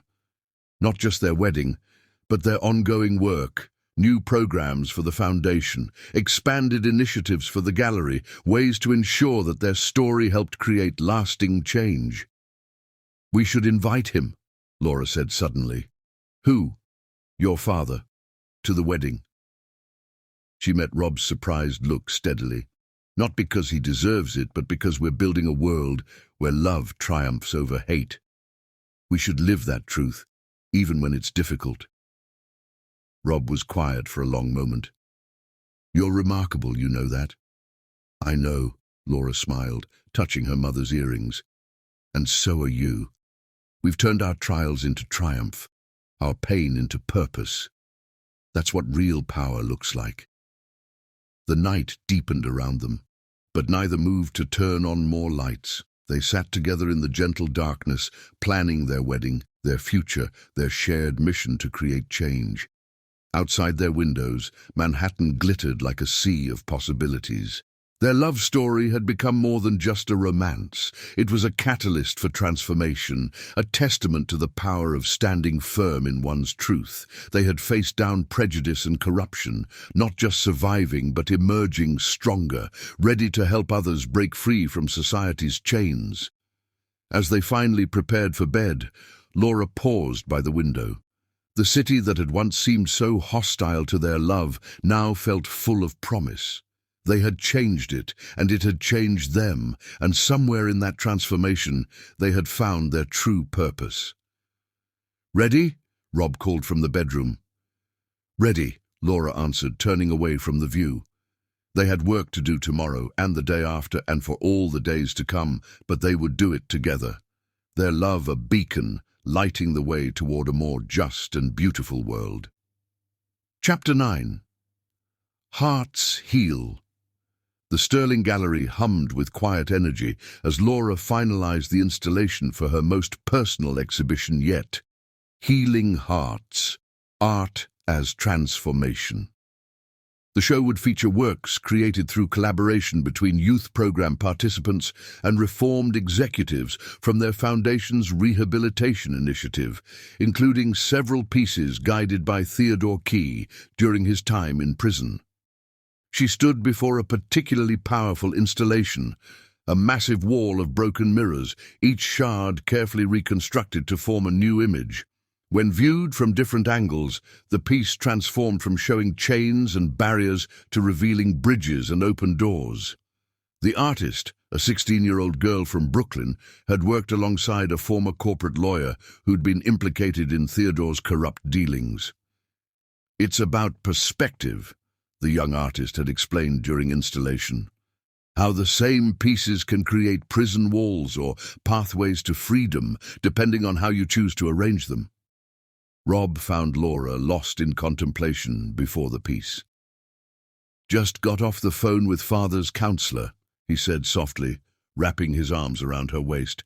They're recommending early release based on his extraordinary progress in the rehabilitation program. Laura leaned back against him, both their reflections multiplied infinitely in the mirror fragments. How do you feel about that? Honestly, terrified, hopeful, confused? Rob's voice carried the weight of complicated emotions. He's different in our visits now, really different. But part of me keeps waiting for the other shoe to drop. Before Laura could respond, Maya burst into the gallery, her braids swinging with urgency. "You need to see this!" She thrust her tablet forward, showing a video from the prison's art therapy program. Theodore sat with a group of incarcerated executives, his usual aristocratic manner completely absent, as he guided them through creating pieces about privilege and accountability. "I spent my life building walls," Theodore's voice came through clearly in the video. "Walls of wealth, of social position, of prejudice. I told myself I was protecting a legacy. Instead, I was imprisoning myself and trying to imprison my son in the same constructs that had limited my own humanity." Laura felt Rob's arms tighten around her as they watched his father help another inmate work through his own revelations through art. This wasn't the polished performance of a man playing a role. This was raw, genuine transformation. The exhibition opening drew unprecedented crowds. Society figures mixed with community members, established artists engaged with emerging talents, and reformed executives stood proudly beside their collaborative works. The energy in the gallery crackled with possibility. Hayley Matthews arrived early, looking both elegant and humbled. She moved through the space with new awareness, really seeing the artists and their work rather than just evaluating their social status. When she reached the mirror installation, she stood silent for a long moment. "I see myself in every broken piece," she finally said to Laura. "All the ways I let fear and prejudice shape my actions, but I also see how those same pieces can be reformed into something beautiful." The highlight of the evening came from an unexpected source. The prison had arranged a secure video link, allowing Theodore to address the gathering. His face appeared on screens throughout the gallery, no longer wearing his mask of superiority. "Art has taught me what my wealth and power never could," he began, his voice carrying new depth. "That true strength lies not in maintaining barriers, but in having the courage to break them down. Every piece in this exhibition tells a story of transformation, including my own." He turned his focus to Laura and Rob. "My son and his fiancée showed me that love isn't about preserving old structures. It's about building new ones, bridges instead of walls. Their foundation didn't just give second chances to people like me, it gave us the tools to earn those chances through honest self-reflection and genuine change." The screens showed Theodore working with other inmates, teaching them to use art as a tool for processing their crimes and their potential for redemption. The man who had once wielded power through fear now led with vulnerability and truth. Later that night, in their penthouse, Laura and Rob reviewed messages from exhibition visitors. Stories poured in from people touched by the Foundation's work, former executives finding purpose in mentoring young artists, students discovering their voices through creative expression, families healing from the wounds of prejudice and power. "Did you ever imagine," Laura mused, touching her mother's earrings, "that our love story would create all this?" Rob pulled her close, both of them silhouetted against the city lights. "You taught me that love isn't just about two people. It's about creating ripples of change that touch countless lives." A message arrived from Theodore's counselor. The parole board had approved his early release, citing his extraordinary commitment to rehabilitation and positive influence on other inmates. The news carried both promise and challenge. Maya organized a private dinner to discuss next steps. The Foundation's board members, program directors, and key supporters gathered to plan how Theodore's experience could enhance their rehabilitation initiatives. "He wants to establish a new program," Rob explained, sharing his father's proposal, "using art therapy and mindfulness to help corporate leaders recognize and transform toxic patterns of privilege and power." Detective Chen, who had become a close friend and advisor, nodded thoughtfully. "The federal prosecutor's office is interested in incorporating similar programs into their sentencing recommendations for white-collar crimes." As the discussion continued, Laura slipped away to the balcony. The city stretched before her, a canvas of infinite possibility. She remembered standing in this same spot months ago, terrified of the forces aligned against their love. Now those very forces were being transformed into tools for positive change. Haley joined her, offering a cup of tea.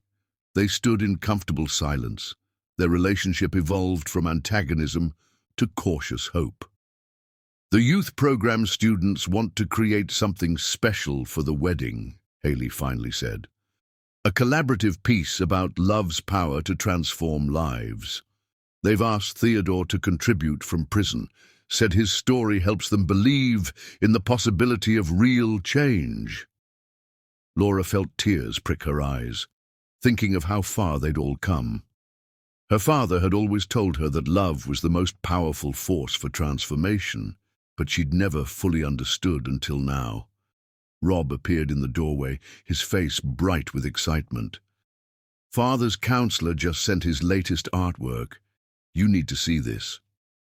The piece was stunning, a self-portrait unlike anything Theodore had created before.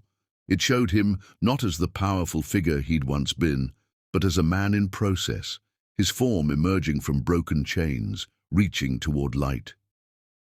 He's titled it, Learning to See, Rob said softly. It's his wedding gift to us. Laura studied the painting, seeing in its honest vulnerability all the possibility for healing and growth that their love had unleashed. They had done more than survive attempts to break them.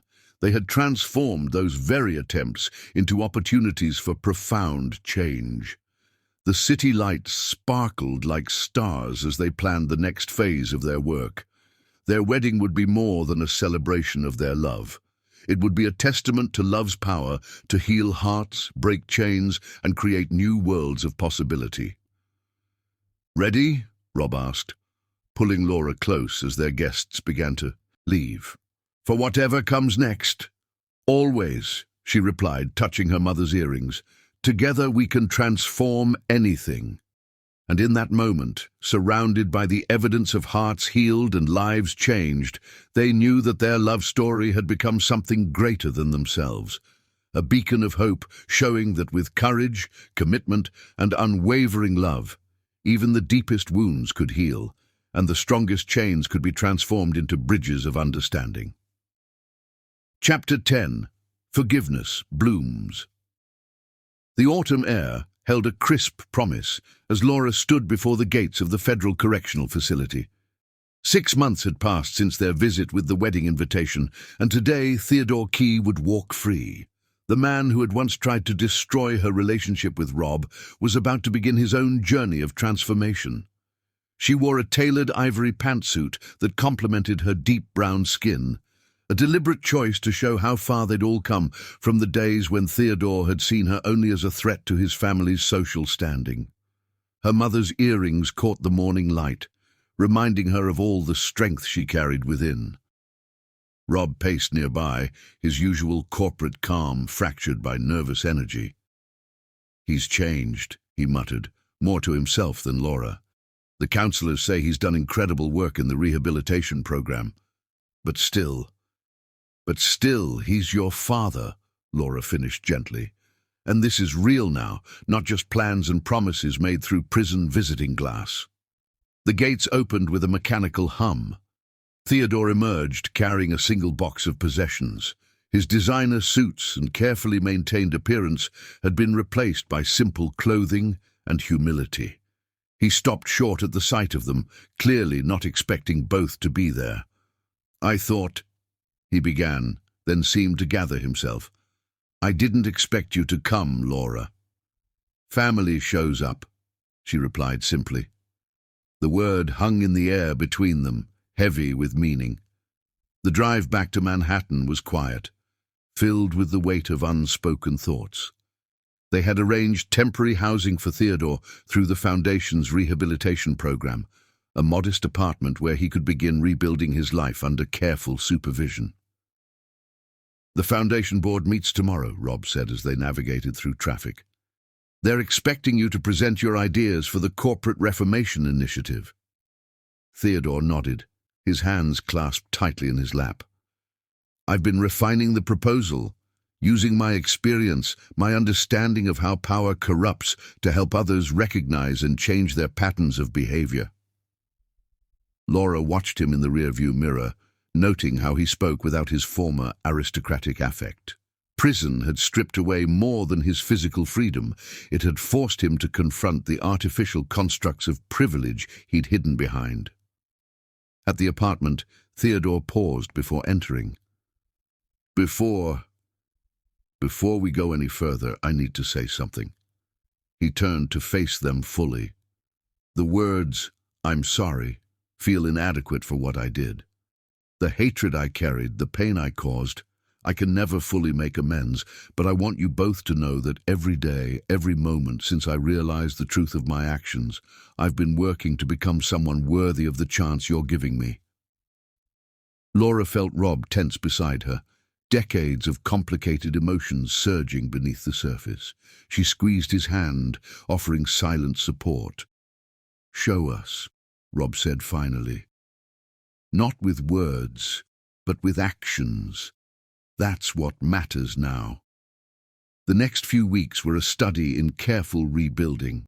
Theodore threw himself into the foundation's work, using his intimate knowledge of corporate power structures to identify and address systemic barriers. His insights proved invaluable as they expanded their programs to other cities. The wedding preparations continued, now infused with new meaning. Theodore asked to help in small ways, offering suggestions for incorporating elements of Rob's family history in ways that celebrated growth rather than privilege, connecting them with artists interested in creating pieces for the ceremony. One evening, as they reviewed final details in the penthouse, Haley arrived with an unexpected proposal. "The youth program students want to create an installation for your wedding," she announced. "A collaborative piece about transformation and second chances." Laura watched Theodore's expression carefully as Haley explained the project. A year ago, he would have dismissed these young artists as beneath his notice. Now he listened intently, offering thoughtful questions about their vision. "They're remarkably talented," he observed, studying the students' preliminary sketches. "I remember when art was just an investment to me, a way to show wealth and taste. I never really saw the power it has to change hearts and minds." Amaya, who had been skeptical of Theodore's reformation, began to thaw as she saw his genuine engagement with their work. "The kids in our program," she said one day, "they've started asking him to share his story. They see it as proof that real change is possible." The wedding venue, the restored Key family estate, underwent its own transformation. Under Laura's direction, the once imposing mansion became a space of welcome and warmth. Local artists were commissioned to create installations throughout the grounds, turning symbols of old money into celebrations of new possibilities. Theodore spent hours in the estate's greenhouse, working alongside the gardeners to restore the space where Rob had once confronted him. "Your mother loved this place," he told Rob one afternoon as they surveyed the blooming flowers. "She would have adored Laura, you know. She always said our world needed more beauty, more truth." Rob's voice was thick with emotion when he replied, "She would have been proud of who you're becoming." The Foundation's work continued to expand. Laura's latest gallery exhibition, featuring artists from their programs alongside established names, drew international attention. Critics praised the way it challenged traditional power structures while celebrating the possibility of redemption. One piece particularly moved visitors, a massive collaborative work created by youth program students, reformed executives, and artists from diverse backgrounds. At its center, a photograph showed Theodore working with young artists, his face alight with genuine joy as he helped them mix colors. "That's real," Haley observed, standing beside Laura at the gallery opening. "The way he lights up with those kids. You can't fake that kind of transformation." Laura nodded, remembering her own journey from skepticism to cautious hope. People can surprise you if you give them the chance to be better than their worst moments. As the wedding day approached, Theodore asked for a private moment with Laura. They met in the gallery after hours, surrounded by art that told stories of change and redemption. "I've been trying to find the right words," he began, his voice uncharacteristically uncertain, "to express what your forgiveness has meant, not just to me, but to everyone touched by the changes it inspired." Laura studied him thoughtfully. "Forgiveness isn't a gift freely given," she said. "It's earned through consistent action, through proving that change is real and lasting." "I understand that now." Theodore gestured to the artwork around them. "Every piece here tells a story of transformation, including mine." He hesitated, then continued, "I know I have no right to ask, but would you consider letting me speak at the wedding? Not as Rob's father, but as someone whose life was transformed by your love story." Laura felt tears prick her eyes, remembering all the pain and fear this man had once caused.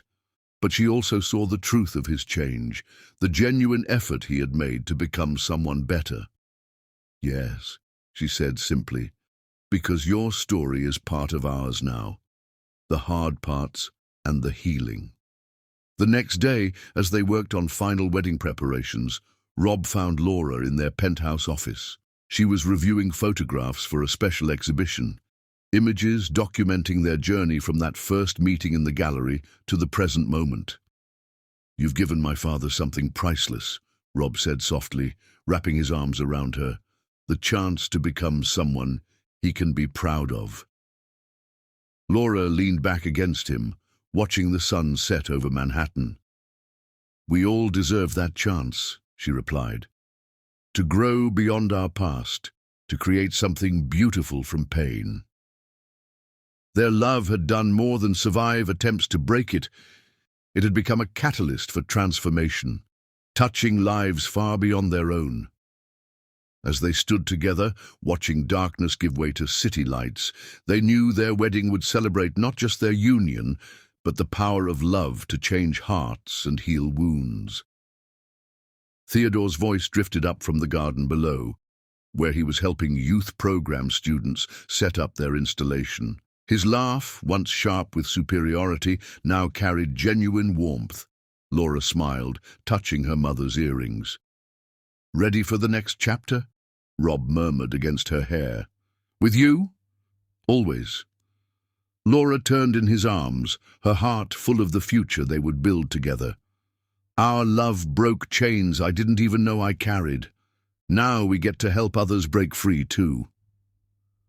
The city stretched out before them, a canvas waiting to be transformed by the power of forgiveness, the strength of love, and the endless possibility of change. Chapter 11. Love's Triumph. The Key family estate bloomed with new life as the wedding preparations entered their final week. Laura stood in what had once been a formal ballroom, now transformed into a gallery space, showcasing work from artists in their foundations programs. Her reflection in the antique mirrors showed a woman radiant with purpose, her dark skin glowing against the silk of her cream-colored dress. "The lighting needs adjusting over the youth program installation," she called to Maya, who was directing the technical team. The piece in question, a collaborative work showing hands of different colors breaking through barriers, would serve as the backdrop for their ceremony. Theodore appeared in the doorway, his arms full of fresh flowers from the greenhouse. "The students' garden installation is complete," he reported, his former aristocratic manner replaced by genuine enthusiasm. "They've created something remarkable with those recycled materials." Laura smiled, remembering how this same man had once seen her as beneath his notice. Now he worked alongside young artists from backgrounds he would have previously dismissed, learning from them as much as he taught. "Have you finished your speech?" she asked, noting how he still carried himself with careful humility, conscious of the privilege he was learning to understand. Almost. Theodore set down the flowers. It's challenging, finding words to express how love can transform not just hearts, but entire worlds. He hesitated, then added, Rob's mother would have loved what you've done with this place. She always said these halls needed more life, more truth. The mention of Rob's mother brought a familiar ache to Laura's heart. She touched her own mother's earrings, thinking of the parents who couldn't be present physically, but whose spirits infused every aspect of their celebration. Haley burst in, designer heels clicking against marble floors. The caterers want to review the menu changes, something about incorporating both African and traditional American dishes. I'll handle it, Laura said, noting how naturally Haley now worked alongside everyone, her former prejudices replaced by genuine respect. And the youth program students? Already working with the culinary team to learn about fusion cuisine. Haley's pride in her students shone through. They're creating original dishes for the reception. The days flew by in a whirlwind of final preparations. The estate, once a symbol of exclusivity and privilege, became a hub of creative energy. Artists worked alongside former executives in the rehabilitation program, creating installations that told stories of transformation and hope. Rob found Laura in the greenhouse late one evening, surrounded by sketches for the ceremony layout. He wrapped his arms around her from behind, breathing in the scent of her coconut oil hair products that now mingled with the fragrance of blooming flowers. Having second thoughts about turning our wedding into a living art installation, he teased gently. Laura leaned back against him. Never. This is who we are. People who see beauty in unexpected places, who believe in the power of art to change hearts. Their conversation was interrupted by Detective Chen's arrival. Since helping expose the corruption in New York's elite circles, she had become a close friend and ally in their work for social change. Thought you'd want to see this, Chen said, holding up a tablet. The screen showed news coverage of other cities adopting their foundation's model for corporate rehabilitation and arts education. Their love story had sparked a movement that was spreading across the country. And this, Chen continued, swiping to another article. It detailed how several major galleries and corporations had adopted new policies on diversity and inclusion, directly citing the Sterling Gallery's transformation as inspiration. The night before the wedding, they hosted a private dinner for those who had been part of their journey, Maya and her girlfriend, who now ran the Foundation's international programs, Detective Chen and her team, the youth program students and their families, former executives from the rehabilitation program who had found new purpose in mentoring others. Theodore rose to speak, his hands trembling slightly as he held his glass.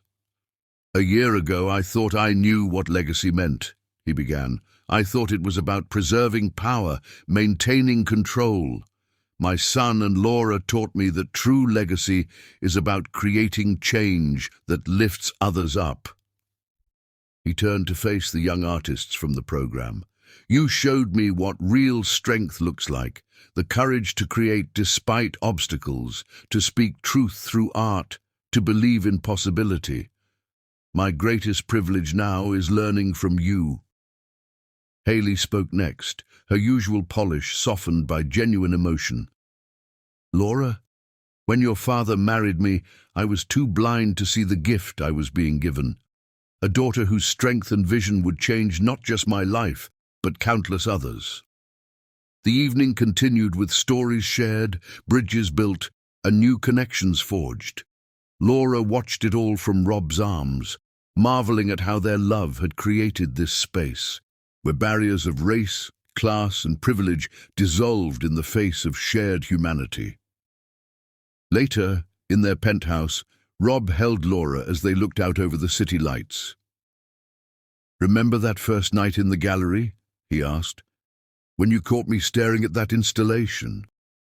You mean when you pretended to be there by chance, even though you'd read all my articles and planned the whole encounter? Laura teased. Best planning I ever did. Rob kissed her temple. Though I never planned on you completely transforming my worldview and sparking a social movement. Love does that, Laura mused. When it's real, it changes everything it touches. The morning of the wedding dawned clear and bright. The estate grounds hummed with activity as final preparations were made. The greenhouse, where Rob had once confronted his father, now housed an installation about growth and transformation. The formal gardens featured sculptures created by youth program students working alongside established artists. Laura prepared in what had once been the Key family's private wing. Maya helped her into her wedding dress, a stunning creation that combined contemporary design with subtle elements honoring her African heritage. Her mother's earrings provided the finishing touch, carrying all the love and strength of generations. There was a knock at the door. Theodore stood there, looking uncertain. "The guests are arriving," he reported, "and there's something you should see." He led Laura to a window overlooking the front drive. A line of cars stretched into the distance, not just their invited guests, but members of the community, artists, students, and families touched by their foundation's work. They carried flowers and handmade signs celebrating love's triumph over prejudice. "They're calling it a movement," Theodore said softly. "Your love story has become a symbol of change." Laura felt tears prick her eyes. "It's more than a symbol," she replied. "It's a promise that love can break chains, heal wounds, and create new possibilities." The ceremony space filled with an unprecedented mixture of people, corporate executives and street artists, society matrons and community activists, all brought together by a love story that had become something larger than itself. As Laura prepared to walk down the aisle, she caught her reflection in an antique mirror. She saw not just a bride, but a warrior for change, a builder of bridges, a woman who had turned opposition into opportunity. Her dark skin glowed with joy, her natural curls crowned with small white flowers, every inch of her radiating the beauty of authenticity. "Ready?" Maya asked, adjusting Laura's train. Laura touched her mother's earrings one last time. "Ready to write the next chapter," she replied. "With every step, we're creating the world we want to see." The music began, a fusion of classical pieces and African rhythms, performed by students from their programs. Laura took her first step toward the future she and Rob had dared to dream, knowing their love had already changed countless lives and would continue to inspire generations to come. Chapter 12. The wedding dawn broke over the Key estate in a symphony of rose and gold, as if nature itself was celebrating the day's significance. Laura stood at her dressing room window, watching the sun paint the gardens where their love story would reach its beautiful culmination. The morning air carried the scent of blooming flowers and endless possibility. Maya found her there, still in her silk robe, lost in thought. "Everyone's asking for you," she said softly. "The hair team, the makeup artists." "Just give me one more minute," Laura whispered, touching her mother's earrings. In the growing light, she could almost imagine her parents were there, her father's proud smile, her mother's gentle hands. A tear slipped down her cheek. "Hey now," Maya stepped forward, carefully wiping the tear away. "None of that. Your mother would be so proud of the woman you've become, the barriers you've broken, the lives you've changed." The next hours passed in a blur of intimate moments and final preparations. Laura's aunt, who had flown in from South Africa, sang traditional songs as she helped with the bride's preparations. Their voices filled the room with memories of Laura's childhood, of strength passed down through generations. The wedding dress was a masterpiece of cultural fusion, contemporary elegance mixed with subtle African design elements. The bodice featured intricate beadwork in patterns that told stories of love and resilience, while the flowing skirt moved like water when Laura walked. Her natural curls were styled in an elaborate updo, adorned with tiny white flowers and gold threads that caught the light. A knock at the door revealed Haley, holding a small box. "I found this in your father's things," she said, her voice thick with emotion. "He'd been saving it." Inside was a delicate gold anklet, engraved with words in Xhosa, "Love breaks all chains." Laura's hands trembled as Haley fastened it around her ankle. "I was so wrong," her stepmother whispered, "about everything. You've taught me what real strength looks like." Another surprise awaited. The youth program students had created a special installation in the hallway leading to the ceremony space. Hundreds of paper cranes hung from the ceiling, each one carrying messages of hope and love, written by people whose lives had been touched by Laura and Rob's story. Theodore appeared as Laura prepared to make her entrance. He had asked to escort her part of the way, not to give her away, she was her own woman, but to symbolize how love had transformed them all. "You've given us all a gift," he said, offering his arm, "the courage to change, to grow, to become better than we were." The ceremony space took everyone's breath away. The collaborative art installation created by their foundation's students served as a backdrop, a massive piece showing hands of all colors breaking through barriers, reaching toward light.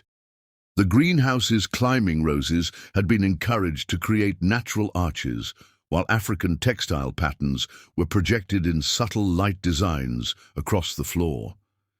As the music began, a fusion of classical strings and African drums, the guests rose. The audience itself was a testament to change.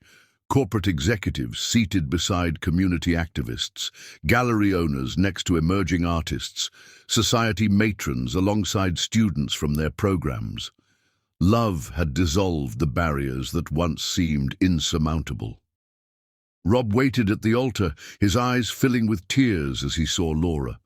She was radiant, her dark skin glowing with joy, every step full of grace and power. Their eyes met and held, and in that moment, every struggle they'd faced seemed worth it. The ceremony combined traditions with bold new elements. They exchanged conventional vows, but added their own promises to continue fighting for change, to use their love as a force for good, to keep breaking chains that bind others. The youth program choir performed a soul-stirring rendition of "Bridge Over Troubled Water," their young voices carrying messages of hope and unity. When Rob kissed his bride, the applause was thunderous. But it wasn't just clapping. The students began a traditional African celebration song, their voices joined by Laura's family members until the whole gathering was part of the joyful noise. The reception transformed the estate's grounds into a magical space where art, music, and love intertwined. Food stations featured fusion dishes created by culinary students, combining African and American flavors in exciting new ways. Artwork from their programs was displayed throughout, each piece telling stories of transformation. Their first dance surprised everyone. Instead of a traditional waltz, they performed a choreographed piece that incorporated both ballroom and African dance elements. As they moved together, projections on the dance floor showed their journey, from that first meeting in the gallery to the triumphs and challenges that had shaped their love. Theodore's speech brought tears to every eye. He spoke not as the powerful man he'd once been, but as someone humbled and transformed by love's power. "My son and Laura showed me that real strength isn't about maintaining walls," he said, his voice breaking. "It's about having the courage to break them down." Maya's toast celebrated their friendship and perseverance. "Love isn't just about romance," she declared. "It's about fighting for what's right, about seeing possibility where others see barriers." Rob and Laura didn't just fall in love. They used their love to change the world. As evening fell, the estate lit up with thousands of tiny lights, Art installations glowed with internal illumination, creating an otherworldly atmosphere. Students performed pop-up dance numbers they'd choreographed themselves, their joy infectious and pure. Later, Laura and Rob slipped away to the greenhouse where their confrontation with Theodore had once taken place. Now it was filled with peace and beauty, the air sweet with blooming flowers. "Look what our love built," Laura whispered, gesturing to the celebration visible through the glass walls. "Not just a wedding, but a movement." Rob pulled her close, careful of her stunning dress. "You changed everything," he murmured against her hair. "My life, my family, this whole city. You showed us all what love can do." "We did it together," Laura corrected, touching her mother's earrings, "every step of the way." They rejoined their guests as the evening reached its peak. The dance floor was packed. Corporate executives learning African dance moves from teenage students, gallery owners and community activists laughing together, barriers continuing to dissolve in the magic of the moment. As midnight approached, Laura and Rob prepared to leave, and for their honeymoon. But first, they had one last surprise. Together, they unveiled a new foundation initiative, a massive expansion of their arts and education programs, funded by the key fortune that would now serve to break down the very barriers it had once maintained.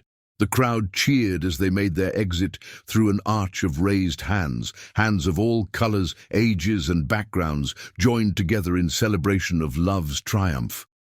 Rose petals rained down, catching in Laura's curls like stars.